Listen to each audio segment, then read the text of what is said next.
पाकिस्तान तहरीक इंसाफ ने Pakistan democratic movement PDM की इत्तेहादी हुकूमत की कारकर्दगी पर वाइट पेपर जारी कर दिया।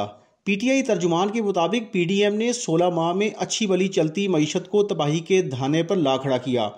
पीडीएम हुकूमत ने 16 माह में बैरूनी कर्ज में तकरीबन 20 खरब रुपए का इजाफा किया। महंगाई ने कुव्वत खरीद ख़त्म कर दी और गुर्बत की शरह में तेज़ी से इजाफा हुआ है। इसके अलावा पाकिस्तानी रुपया तकरीबन 122 दर्जे तक की बदतरीन बेकदरी का शिकार हुआ। जारी वाइट पेपर में पीटीआई ने अपनी हुकूमत की 3.5 साला मुआशी कारकर्दगी का जायज़ा भी पेश किया। पीटीआई तर्जुमान के मुताबिक पीटीआई ने 2018 में हुकूमत संभाली तो मईशत बदतरीन बहरान का शिकार थी। नून लीग की नाअहली की बदौलत 1.6 खरब रुपए का गर्दिशी कर्जा मिला, जबकि पीटीआई को 1.4 खरब तक की सालाना कैपेसिटी पेमेंट्स वर्षे में मिली।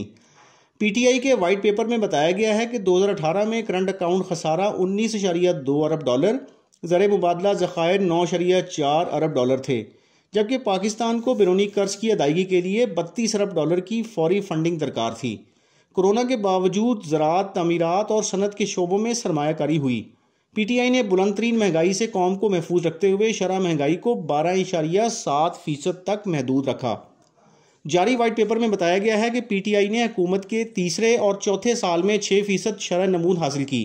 2007 के बाद पीटीआई वाहिद हुकूमत है जिसने मुसलसल 2 साल 6% की रफ्तार से तरक्की की।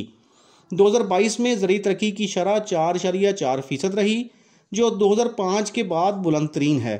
पीटीआई की 3.5 साला हुकूमत के दौरान औसत शरह नमूद 5.7% रही।